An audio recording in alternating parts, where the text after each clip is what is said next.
don't دا زمونږ څخه په اصل کې do not دی.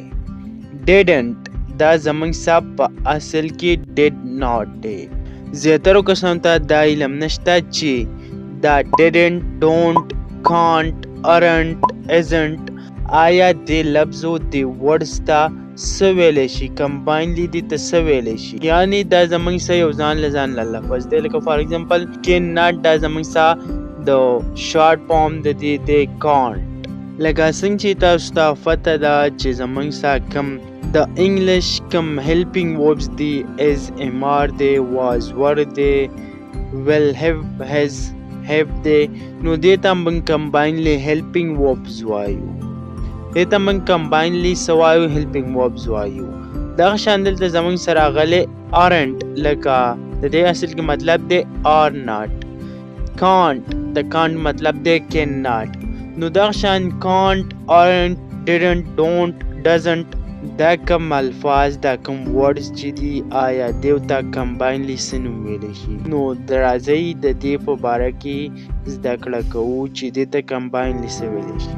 نو څنګه چې موږ په سټارټ کې ویل چې are not د دې شارټ فارم دی لکه کم contraction د دې دی دا دی aren't. د cannot چې کوم دی دا contraction د دې دی can't. دا can't چې کوم زموږ سره راغلی دی نو د دې چې دا کوم apostrophe په can't کې لګېدلی دا د اصل کې زموږ سره cannot دی. پر دې کوم missing letter چې دی د دې په زمانه apostrophe لګېدلی دا او دغه apostrophe نه دا معلومیږي چې دا زموږ سره can't دا زموږ سره په اصل کې cannot دی. او دا قسم الفاظو ته words ته contraction ویلی شي. contraction څه ته وایي؟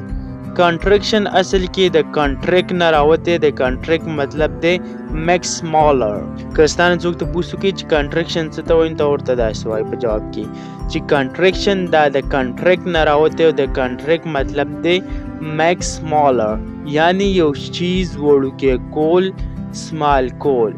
لکه contraction به تاسو داسې define کوو. A contraction is a shortened form of two words written as one word in which an apostrophe takes the place of the missing letter or letter. د دې په اصل کې مطلب دا دی چې د contraction دا زموږ څخه هغه شارټ فارم دی د words یعنی د یو دوو لفظونو کوم چې موږ یو لفظ لیکو. contraction دا زموږ څخه دوه لفظونه وي لکه څنګه زموږ څخه can یو لفظ دی not بل لفظ دی. او دا منګه چې کله لیکو نو دا منګه one word لیکو لکه څنګه چې من can't لیکلی دی. دوه لفظونه وي د دوو نه په دې contraction کې یو جوړیږي. can not دا زموږ سره دوه words دي د دې نه جوړ شوی. can't دا زموږ سره یو word دی او په دې کې apostrophe لګي. apostrophe takes the place of the missing letter or letters. یعنی د apostrophe چې کوم لګي نو دا زموږ سره چې کوم missing letter دی یا letters دي د دغه په ځای باندې موږ لګوو. نو فلند الفاظو نو د contraction مطلب دا دی چې یو ټکی یو لفظ small کول make smaller. or not د دې contraction دی aren't. cannot د دې contraction دی can't. could not د دې contraction دی couldn't. did not د دې contraction دی didn't. د شانتي do not د دې contraction دی don't. does not د دې contraction دی doesn't. د شانتي نور کوم ورډ چې دي دا هم زموږ سره شان contraction دي.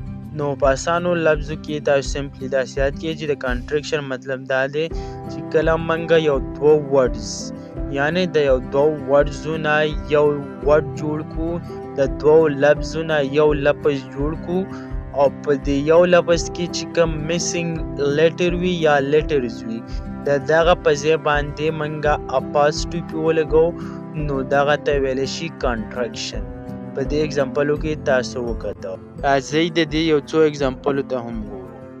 لکه فار ایگزامپل اسلم isn't playing cricket.